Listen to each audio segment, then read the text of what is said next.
बिस्मिल्लाहिर्रहमानिर्रहीम। Dear student, अस्सलाम वालेकुम। आज की वीडियो में फिजिक्स 9th क्लास के पेपर के बारे में गाइडलाइन और गेस बताऊंगा। इससे अगली वीडियो में न्यूमेरिकल अपलोड करूंगा। अगर अभी तक आपने हमारे चैनल को सब्सक्राइब नहीं किया तो सब्सक्राइब कर लें और बेल आइकन को भी लाजमी प्रेस कर लें। फर्स्ट चैप्टर की जो पहली डेफिनेशन है वो आप लोगों को याद करनी है, फिजिकल क्वांटिटीज़। इसको याद कर लें, इसके साथ एग्जांपल हैं जैसे length, mass, time and temperature. ये भी याद रखने। आगे इसकी दो एग्जाम है, बेस क्वांटिटीज़ और ड्राइव्ड क्वांटिटीज़। ये दोनों तरीके याद करें। आगे एक सवाल है, व्हाट है इंटरनेशनल सिस्टम ऑफ यूनिट्स। ये 1960 में पेरिस में एक कॉन्फ्रेंस हुई थी, तो वहाँ पे मुतफ़िका तौर पर पूरी दुनिया को ये एक सिस्टम यूनिट्स बनाया गया था। तो इसके अंदर 7 यूनिट्स हैं, इसको लाजमी देख लें। इससे मतलब क्या सवाल लाजमी आता है। पहला यूनिट के एंड पे साइंटिफिक नोटेशन, इस डेफिनेशन को याद कर लें और किसी नंबर को साइंटिफिक नोटेशन लिखने का तरीका भी याद कर लें। लास्ट पे एक डेफिनेशन साइंटिफिक फिगर्स है, इसको भी लाजमी याद कर लें, बड़ी अहम डेफिनेशन है। आइए अब आपको दूसरे चैप्टर की कुछ अहम डेफिनेशन या सवालात के बारे में बताता हूँ। दूसरे चैप्टर में जो पहली डेफिनेशन है वो आपने टाइप्स ऑफ मोशन ये याद कर लेनी है। उसमें ट्रांसलेटरी मोशन, ये डेफिनेशन लाजमी याद करनी है। ट्रांसलेटरी मोशन की 3 टाइप्स हैं, लीनियर मोशन, सर्कुलर मोशन और रैंडम मोशन। इन तीनों डेफिनेशन को भी लाजमी याद कर लें। दूसरे यूनिट का बड़ा अहम सवाल है, what are scalar quantities and vector quantities. दोनों की डेफिनेशन भी याद करनी है, साथ साथ इनके दो दो तीन तीन एग्जाम्पल भी याद रखनी है। ये सवाल ऐसे भी आ सकता है, स्केलर और वेक्टर क्वांटिटीज इकट्ठी दी जाएंगी और आप लोगों ने स्केलर और वेक्टर को अलग अलग लिखना है।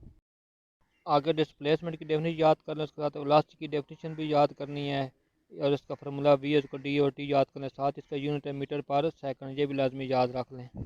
आगे एक्सेलरेशन की डेफिनेशन भी याद कर लें। Acceleration define at the rate of change of velocity of a body और इसका ये यूनिट है मीटर पर सेकंड, ये भी याद रख लें। आगे कन्वर्जन है, किलोमीटर पर आवर को मीटर पर सेकंड में कन्वर्ट करना होता है, यानी 7 से मल्टीप्लाई करना होता है, 3600 से डिवाइड करना होता है। इसकी प्रैक्टिस कर लें, ये भी शॉर्ट क्वेश्चन में सवाल आ सकता है।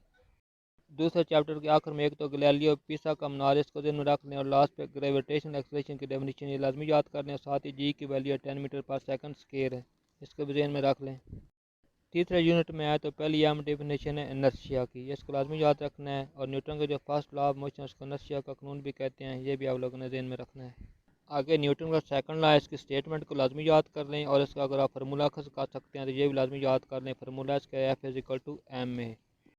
इसके साथ ही बड़ी अहम डेफिनेशन है फोर्स का यूनिट न्यूटन। न्यूटन की तारीफ याद कर लें और 1 न्यूटन बराबर होता है 1 किलोग्राम मीटर पर सेकंड स्क्वायर, इसको लाजमी याद रखें। मैथ्स और वेट के दरमियान दो डिफरेंस लाजमी याद कर लें, ये शॉर्ट क्वेश्चन में आ सकता है। आगे मोमेंटम की डेफिनेशन है, ये याद रखनी है। साथ इसका फार्मूला है P is equal to M V और इसके साथ ही मोमेंटम का यूनिट होता है किलोग्राम मीटर पर सेकंड और ये एक वेक्टर क्वांटिटी है, ये दोनों बातें लाजमी याद रखनी है। तीसरे यूनिट के एंड पर law of conservation of momentum और सेंट्रीफ्यूगल फोर्स की तारीफ में लाजमी याद कर लें।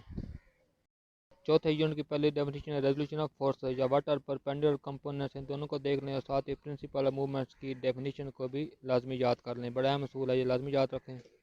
व्हाट इज टार्क, टार्क की डेफिनेशन भी याद रखने और साथ कपल की डेफिनेशन भी तैयार कर लें। आगे इक्विलिब्रियम की दो कंडीशंस हैं, सिग्मा एफ इज इक्वल 0 और दूसरी sigma tau is equal to 0, ये दोनों कंडीशन याद कर लें और साथ ही नेचुरल इक्विलिब्रियम की डेफिनेशन को भी तैयार कर लें। वैसे तो ये 3 स्टेट्स हैं लेकिन आप इसको लास्ट वाली लाजमी तैयार कर लें। पाँचवें चैप्टर में पहली डेफिनेशन लॉ ऑफ ग्रेविटेशन, इसके स्टेटमेंट को याद कर लें। उसका formula F is equal to G M one M two divided by D square, ये भी ध्यान रख लें और साथ ही जी की जो वैल्यू है 6.673 10⁻⁻11 न्यूटन मीटर स्क्वायर पर किलोग्राम स्क्वायर, ये लाजमी ध्यान में रख लें।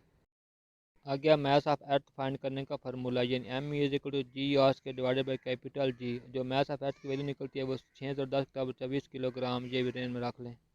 पाँचवें चैप्टर के आखिर में आर्टिफिशियल सैटेलाइट की डेफिनेशन लाजमी तैयार कर लें। छठे यूनिट में पहले डेफिनेशन वार्क की, ये लाजमी याद करें। उससे ज़्यादा इंपॉर्टेंट डेफिनेशन जो यूनिट ऑफ वार्क यानी जोल की डेफिनेशन, ये लाजमी आप लोगों ने याद रखनी है और 1 किलो जोल में कितने जोल होते हैं या 1 मेगा जोल में कितने जोल होते हैं, ये लाजमी याद रखने हैं। आगे किनेटिक एनर्जी की डेफिनेशन और K is equal to 1/2 M square और साथ ही पोटेंशियल एनर्जी और उसका formula P is equal to M G है, ये दोनों याद रखनी है। आगे एनर्जी की कुछ इकसाम है, mechanical energy, heat energy, electrical energy, इनके नाम याद करें। साथ ही एफिशिएंसी की डेफिनेशन इसको देख लें और उससे आगे आगे पावर की बड़ी अहम डेफिनेशन है, पावर से ज़्यादा इसका जो यूनिट है वाट, उसकी डेफिनेशन लाजमी याद रखनी है, बड़ी इंपॉर्टेंट डेफिनेशन है और इससे मतलब ये कुछ यूनिट्स हैं, यानी 1 किलो वाट में कितने वाट होते हैं, 1 मेगावाट में कितने वाट हैं, ये 1 हॉर्स पावर कितने वाट के बराबर होते हैं, ये लाजमी याद रखें।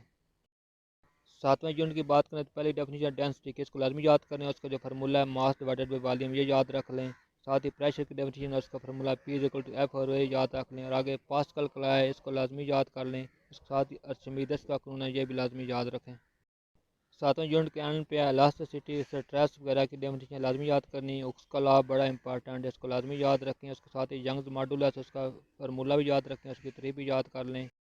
आठवें यूनिट में स्पेसिफिक हीट ऑफ कैपेसिटी, इसकी डेफिनेशन को याद कर लें, इसका फार्मूला भी जहन में रख लें। साथ ही इसके हीट कैपेसिटी है, इसकी तरीफ और इसका फार्मूला भी जहन में रखना है। नौवें यूनिट में कन्वेक्शन, कंडक्शन और रेडिएशन की तरीफें लाजमी याद कर लें। ये बड़ी अहम डेफिनेशन है, इसमें से एक या दो तरीफें लाजमी आती हैं।